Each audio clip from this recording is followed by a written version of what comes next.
सिंधारा दूज का मतलब ये होता है कि कल है तीज, जिसको हमारे यहाँ गणगौर तीज कहते हैं। शंकर और पार्वती 16 दिन तक तैयार हुए थे और तैयार होने के बाद शिव और पार्वती शिव महापुराण के यजमान बनकर जा रहे थे। तो कल का दिन है, वो कौन सा दिन है कल का? गणगौर तीज का दिन, कल का दिन। चैत्र के महीने में जो शुक्ल पक्ष की तीज आती है, वो चैत्री नवरात्रि में जो तीज की तिथि होती है, उस दिन शंकर और पार्वती शिव महापुराण के यजमान बनकर कथा सुनने के लिए गए थे। 16 दिन तक पार्वती और शंकर का श्रृंगार होता है। उसमें से आज का दिन सिंधारा दूज का होता है। क्यों सिंधारा दूज कहते हैं? सिंधारा दूज का मतलब क्या है? क्यों हिंदू धर्म में सिंधारा दूज मनाई जाती है? किस लिए? आज पूरे भारत की भूमि पर कई माताएं हाथ में मेहंदियां लगाती हैं, चूड़ियां पहनती हैं, सुंदर चुनरी पहनती हैं, माँ ब्रह्मचारिणी का पूजन करती हैं, माता का आराधना करती हैं। सिंधारा दूज, उसका कारण केवल इतना सा है। सिंधारा दूज का मतलब ये होता है कि चंचुला देवी जब 14 दिन तक शंकर और पार्वती अपने गुफा में से बाहर नहीं निकले शिव महापुराण के यजमान बनने के लिए, तब माता चंचुला देवी ने हाथ जोड़कर मां जगतजननी जगदम्बा को सुंदर वस्त्र, सुंदर चूड़ियां, सुंदर आभूषण माता के चरणों में ले जाकर समर्पित करे थे और कहा, माँ इन चूड़ियों को जो मैं दे रही हूँ, ये लाल चूड़ी, ये लाल श्रृंगार, ये लाल वस्त्र, जो लाल चूनर जो मैं प्रदान कर रही हूँ, माँ बस ऐसी कृपा कर दे कि तू इन चूनर को धारण करे और मेरा भी सौभाग्य, मेरा भी सुहाग अमर कर दे। बस इतनी कृपा मेरे ऊपर कर दे। वो सिंधारा दूज का महत्व है। वो सिंधारा दूज का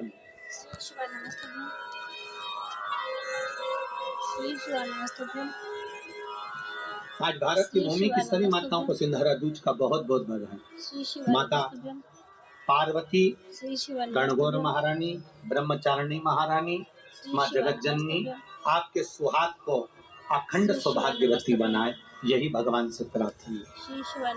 जैसे चंचुला देवी ने माता पार्वती से निवेदन करा था, आप भी भाव से निवेदन करें।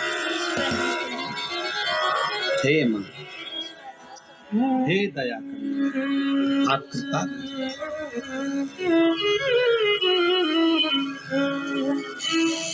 अगर हम मृत्यु लोक में जन्म लिए हैं, चाहे जो भी बनकर पैदा हुए हो, 84 लाख योनियां जो हमको मिली, उसमें हम जो पैदा हुए जन्मे, तो हमने वापस जाने के बाद नरकों का भोग भी भोगा है। पर हो सकता है कि वो नरकों का भोग भोगते भोगते जब हम थक गए हों, तो भगवान से ही हमने प्रार्थना कर ली हो कि प्रभु अब तो क्षमा करो और एक काम करो कि अब हमको वापस मृत्यु लोक में जन्म दे दो, बाकी का बचा कुचा वहां पर भोग लेंगे। हम भी अपने प्राणों को त्यागने के बाद जब हम पहुँचे भगवान के दरबार में, हमने पहुंचकर भोग भोगा, हमने नरकों का भी भोग भोगा, हमने स्वर्ग का भी भोग भोगा।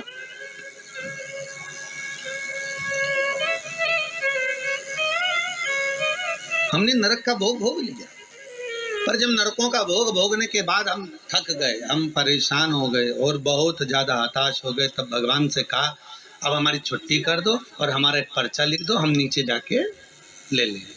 अर्थात जो बचा कुचा भोग है नरक का, बचा कुचा दुख है, तकलीफ है, कष्ट है, वो मनुष्य के शरीर में हम नीचे आकर क्यों भोग रहे हैं? क्योंकि हम उस परमात्मा से पर्चा लिखवा कर लाए हैं कि हमको बाकी का भोग हम घर जाकर भोग लेंगे, हमको जाने दीजिए, हमको यहाँ रहना नहीं है, अब हमें यहाँ से मुक्त कर दीजिए, अब हमको यहाँ से जाने दीजिए, यहाँ सुख का भान नहीं हो रहा, अब हमें जाने दीजिए। बस यही जीवन है, दुख और सुख मानव के जीवन के पहलू हैं। और संसार सागर में अगर उसने जन्म लिया है, संसार सागर में अगर वो आया है, संसार सागर में अगर उसका जन्म हुआ है, तो संसार सागर में जन्म लेने के बाद उसको सुख और दुख का भान तो करना ही पड़ेगा, सुख और दुख का स्मरण तो करना ही पड़ेगा, उसको कर्मों का भोग तो भोगना ही पड़ेगा।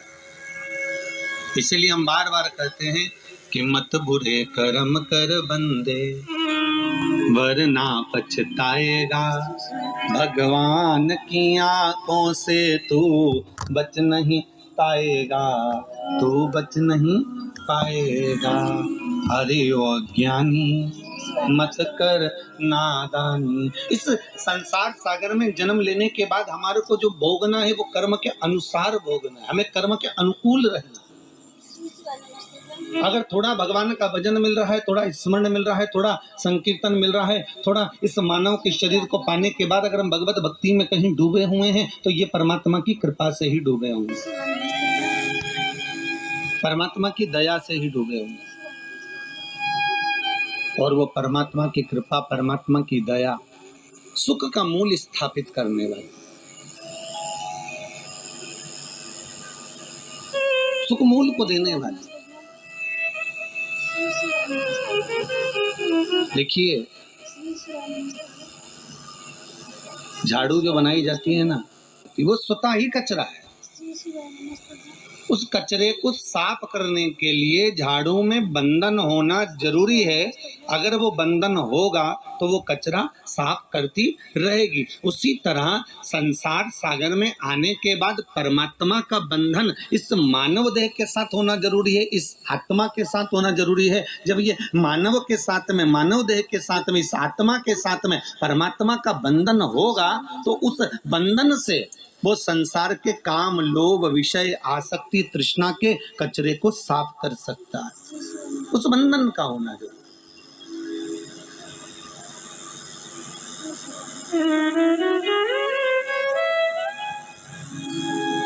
और यदि मानव का देह मिलने के बाद भी हम उस परमात्मा से नहीं बंधे, उस परमात्मा से हमारा बंधन हो ही नहीं पाया, उस परमात्मा से हम एकाग्र चित्त हो ही ना पाए, तो फिर उसका कोई सुख नहीं है, उसका कोई आनंद नहीं।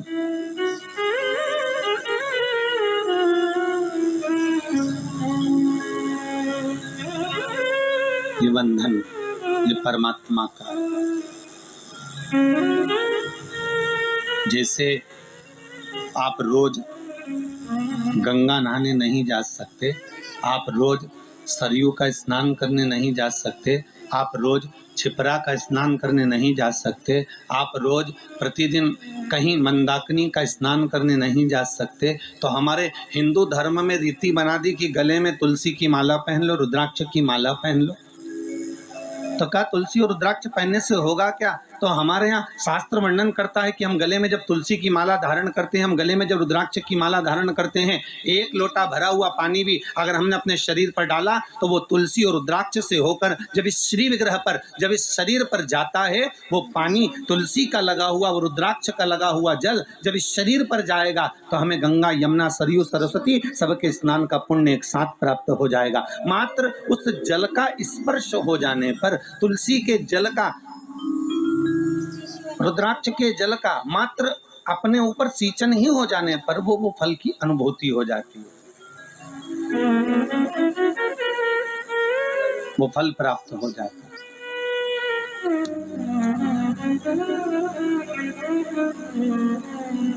क्यों ना थे? आप में से हम विचार करें, जितने लोग टीवी चैनल के माध्यम से कथा सुन रहे हैं,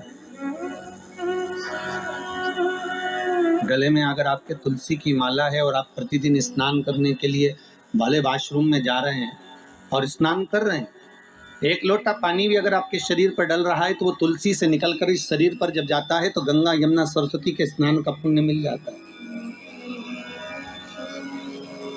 गले में अगर रुद्राक्ष की माला है, आप अगर स्नान करें हैं और रुद्राक्ष का जल आपके शरीर पर जा रहा है तो उसका फल 1000 गुना प्राप्त हो जाता है,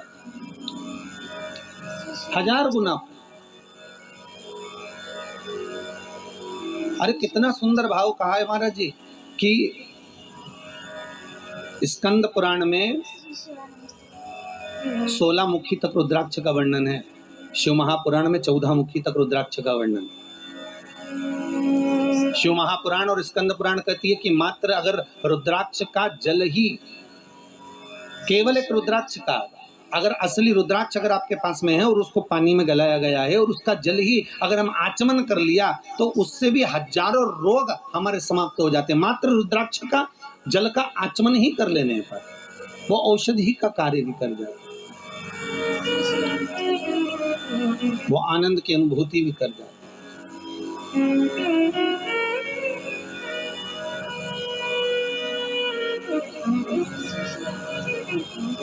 शिव पुराण कहती है, शिव महापुराण वर्णन करती है कि ब्रह्मदेव भगवान ब्रह्मा भगवान शिव के पास जाकर कहते हैं कि अब इस सृष्टि का जो निर्माण है, इस सृष्टि का जो निर्माण मुझे करना है, उसमें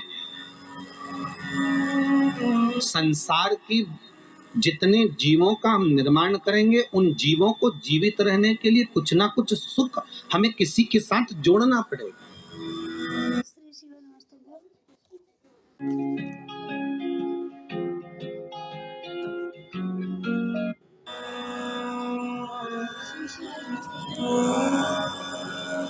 और जब तक हम इन सुख को जोड़ेंगे नहीं तब तक वो जीवित नहीं। जैसे मछली को बनाया तो सबसे पहले जल से पूछा गया, है जल नारायण आप बताओ, हम मछली बना रहे हैं, आप इसको साथ दोगे? आपको जीवित रखना पड़ेगा इसको। तो जल ने कहा क्यों नहीं, अगर ये मछली जब तक पानी में रहेगी, जब तक जल के अंदर रहेगी, तब तक ये मछली जीवित रहेगी। अगर ये जल में है, अगर ये जल में विराजमान, तब तक ये जीवित। बस इससे निवेदन केवल इतना है कि ये मछली जल से दूर ना जाए। मेरा संग अगर इसके पास में है, मेरा साथ अगर इससे जुड़ा हुआ है, तो ये फिर मरने वाली नहीं, ये पक्का। ठीक है, मछली से कहा आपको जल के अंदर रहना पड़ेगा, जल का संग मत छोड़ना, तो आप जीवित रहोगी। मछली ने कहा ठीक। फिर वृक्षों को देखा, क्योंकि 84 लाख योनियों में 20 लाख योनि तो ये वृक्ष पेड़ पौधों की है। इन वृक्षों को जाकर निवेदन करा कि अब आपका हम निर्माण कर रहे हैं, पर आपका निर्माण तो कर रहे हैं पर आपको जीवित रहना है। तो पृथ्वी से कहा कि आप इन वृक्षों को जीवित रख सकती हो? पृथ्वी ने कहा क्यों नहीं। बस बात इतनी सी है, अगर वृक्षों को जीवित रहना पड़ेगा तो पृथ्वी कहती है मुझसे जुड़ा रहना पड़ेगा। अगर ये मुझसे जुड़ी रहेंगे तो इनको मैं जीवित रख दूंगा। ये मुझसे जुड़े रहे। और आप सब जानते हो, आप तो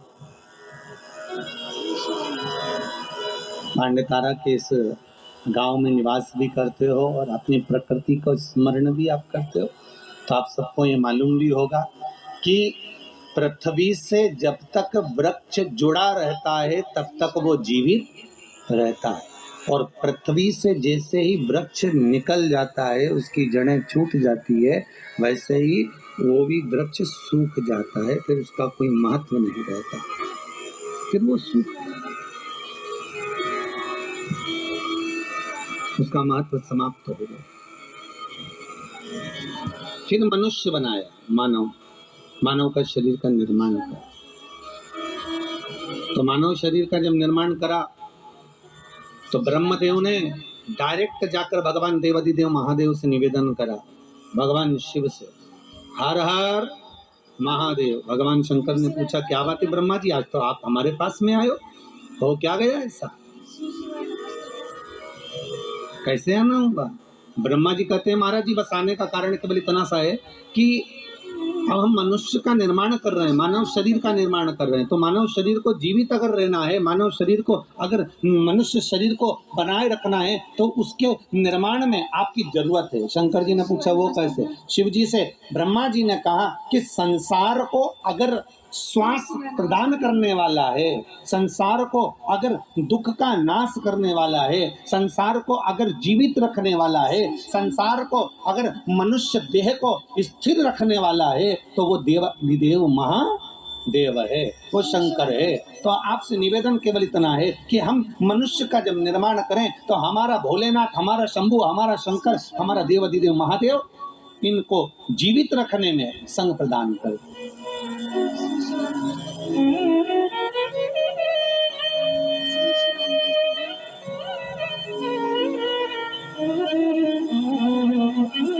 इनको जीवित रखना है। अगर मनुष्य को जीवन दान दिया है तो ब्रह्मा जी कहते हैं कि शंकर आप ही दे सकते हो।